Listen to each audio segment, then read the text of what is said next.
जब कोई आध्यात्मिक साधक बहुत तेज़ी से आगे बढ़ रहा होता है तो हम आपके शरीर को कुछ इस तरह फिक्स कर देते हैं कि वैसा ना हो पाए।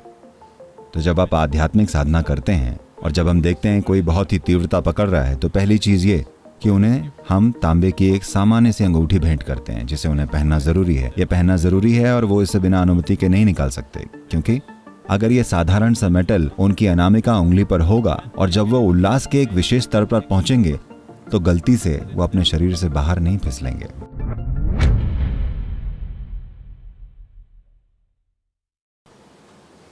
आपके अंदर का जीवन आपकी भौतिकता से जुड़े रहने की कोशिश करता है। आपके शरीर को आपने इकट्ठा किया है, आप ये नहीं हैं, ये मटेरियल है। ये बस इस धरती का एक हिस्सा है।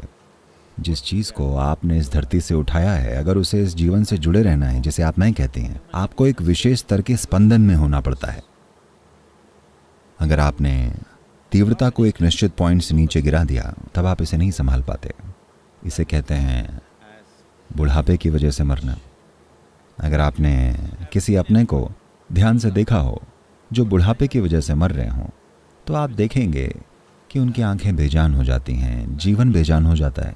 जैसे कि शरीर उस जीवन को संभालने में संघर्ष कर रहा हो पर वो संभाल नहीं पाता क्योंकि वो बहुत कमज़ोर हो गया है।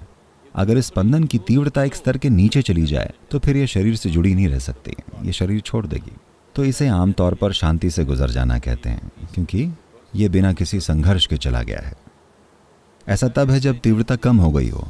एक और तरीका है, वो है कि आप जीवन की तीव्रता को इतना बढ़ा दें कि वो एक सामान्य स्तर से ऊपर चला जाए, तब भी आप शरीर छोड़ देते हैं।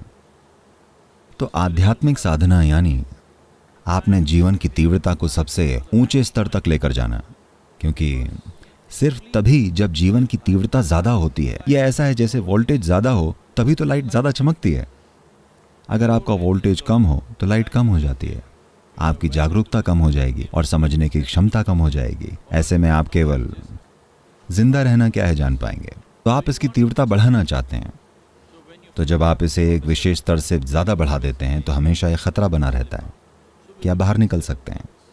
तो हम कुछ चीज़ें फिक्स कर देते हैं। जब कोई आध्यात्मिक साधक बहुत तेज़ी से आगे बढ़ रहा होता है तो हम आपके शरीर को कुछ इस तरह फिक्स कर देते हैं कि वैसा ना हो पाए। तो जब आप आध्यात्मिक साधना करते हैं और जब हम देखते हैं कोई बहुत ही तीव्रता पकड़ रहा है तो पहली चीज़ ये कि उन्हें हम तांबे की एक सामान्य सी अंगूठी भेंट करते हैं जिसे उन्हें पहनना ज़रूरी है। यह पहनना ज़रूरी है और वो इसे बिना अनुमति के नहीं निकाल सकते, क्योंकि अगर ये साधारण सा मेटल उनकी अनामिका उंगली पर होगा और जब वो उल्लास के एक विशेष स्तर पर पहुंचेंगे तो गलती से वो अपने शरीर से बाहर नहीं फिसलेंगे। तो वो बहुत उल्लास की ऐसी अवस्थाओं में आई और स्वाभाविक रूप से उन्होंने थोड़े बहुत जेवर वगैरह पहन रखे थे। इन बातों की चर्चा इससे पहले कभी नहीं की गई थी। बहुत सी चीज़ें हैं जिनकी चर्चा से मैं इनकार कर देता हूँ, क्योंकि साधन तभी अच्छे से काम करते हैं जब लोगों को पता नहीं होता कि वो कैसे काम करते हैं। तो हम बस लोगों को इसे पहना देते हैं, कभी समझाते नहीं हैं। पर जब ऐसी स्थिति आई तो मुझे बताना पड़ा कि क्या हुआ है। वो वहाँ पर पूर्णिमा की शाम को सबके साथ बैठी हुई थी, आसपास लोग थे और 5 मिनट बाद, ये मंदिर की बात है, वो उठी और चली गईं। मेरी आंखें बंद थी, मुझे पता था वो उठी हैं। मुझे थोड़ी चिढ़न हुई, क्योंकि बैठने के बाद कोई खड़ा नहीं होता।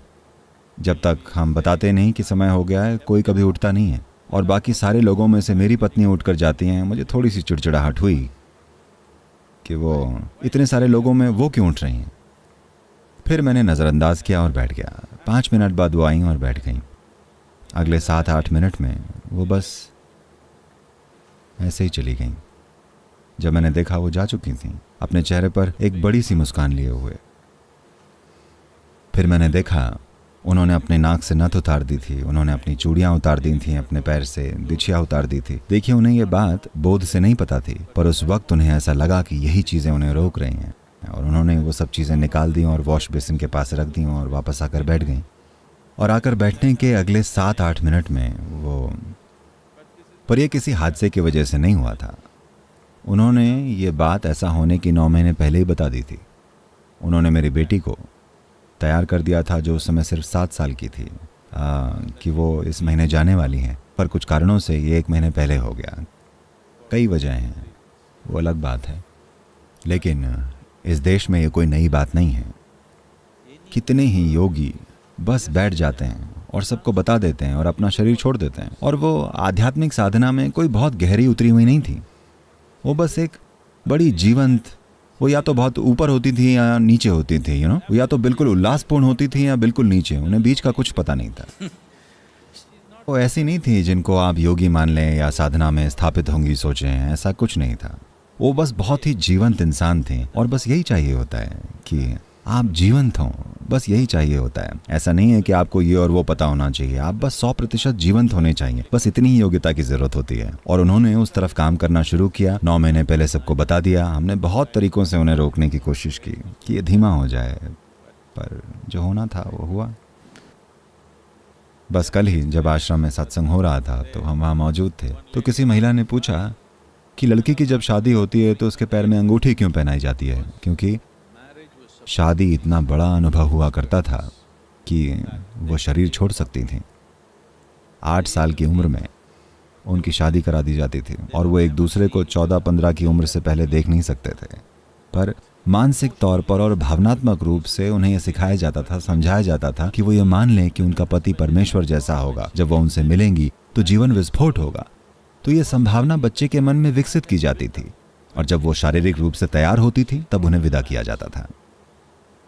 क्योंकि इस देश में, इस संस्कृति में कोई व्यापार नहीं होता, कोई शादी नहीं होती, कोई बच्चा नहीं होता, कोई परिवार नहीं होता। हर चीज सिर्फ आपकी मुक्ति पाने का एक साधन है। आप शादी इसलिए करते हैं क्योंकि आप उसका इस्तेमाल अपनी मुक्ति के लिए करना चाहते हैं। आप बच्चे पालते हैं क्योंकि आप उसका इस्तेमाल अपनी मुक्ति के लिए करना चाहते हैं। आप सन्यासी इसलिए बनते हैं क्योंकि आप उसका इस्तेमाल करना चाहते हैं। चाहे आप जो भी करते हैं, सब कुछ आपकी मुक्ति और मुक्ति के लिए होता है। एक बच्चे के दिमाग में ये इतनी बड़ी संभावना बन चुकी होती थी। कुछ का मतलब वो नहीं है जैसा आजकल के नौजवान सोच रहे हैं। कुछ का मतलब बस एक ही चीज है और कुछ नहीं, ठीक है।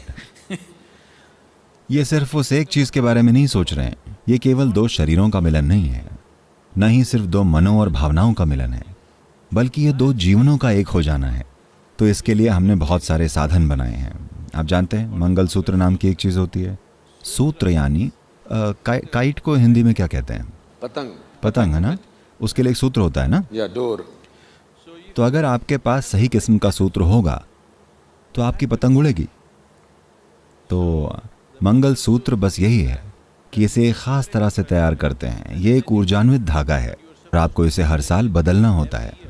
जिसको पता है कि ये क्या है, वो आपको एक जीवन सूत्र देता है जो पति और पत्नी की ऊर्जाओं से इस तरह से मिले कि उनका सिर्फ तन, मन और भावनाएं ही नहीं, बल्कि उनका जीवन एक दूसरे में बन जाए। अतीत में कितनी ही बार ऐसा हुआ है, आजकल ऐसा होना कम हो गया है। अगर पति या पत्नी में से कोई एक मर जाए तो 40 दिन के अंदर अंदर उनका साथी भी ऐसे ही मर जाता है। क्या आपने इसके बारे में सुना है? yes. एक वक्त था जब फिल्मी लोग जन्म जन्म वाले गाना गाया करते थे। अब ये रिश्तों के एक्सपायरी डेट की बात कर रहे हैं। अब कोई जन्म जन्म वाले गाने नहीं आते। 2 जन्म सॉन्ग। क्योंकि मकसद 2 जानों को एक करने का था। तन कैसे मिलते हैं, मन कैसे मिलते हैं, भावनाएं कैसे मिलती हैं, वो उतना जरूरी नहीं था। 2 जानें एक में जुड़ रही हैं तो एक तरह का जुड़ाव होता था। उनमें से कई ने एक दूसरे से बात भी नहीं की होती थी। ये एक ऐसा जुड़ाव है जो समझाया नहीं जा सकता। उनमें इस मिलन का भाव इतना गहरा था क्योंकि एक वैज्ञानिक प्रक्रिया थी जिससे 2 जीवनों को ऐसे मिला दिया जाता था कि ऐसा कोई सवाल ही नहीं था कि तालमेल ना बैठे या ऐसा या वैसा, कोई फर्क नहीं पड़ता। आपकी शैतान से शादी हो गई फिर भी आप जुड़े रहेंगे और आपको अपने अंदर उल्लास का एहसास होगा, सिर्फ इसलिए क्योंकि आपको अपने अंदर मिलन का एक भाव महसूस होता है, ना कि इसलिए कि दूसरा कुछ कर रहा है। तो अब ऐसी शादी में कोई क्या करता है, आपके पति या पत्नी क्या करते हैं, इससे फर्क नहीं पड़ता। आप बस अपने अंदर जैसे हैं, वो एक बड़ा विस्फोटक अनुभव होता है। अतीत में बहुत सी महिलाएं ऐसी होती थीं क्योंकि प्रोसेस बड़ा वैज्ञानिक था और इसको ढंग से किया जाता था। तो वो हमेशा मेटल की अंगूठी अपने पैर के अंगूठे में, हाथ के अनामिका अंगूठी में पहना करते थे, क्योंकि अगर आपके शरीर में कुछ विशेष जगहों पर मेटल हो तो आप गलती से शरीर नहीं छोड़ेंगे।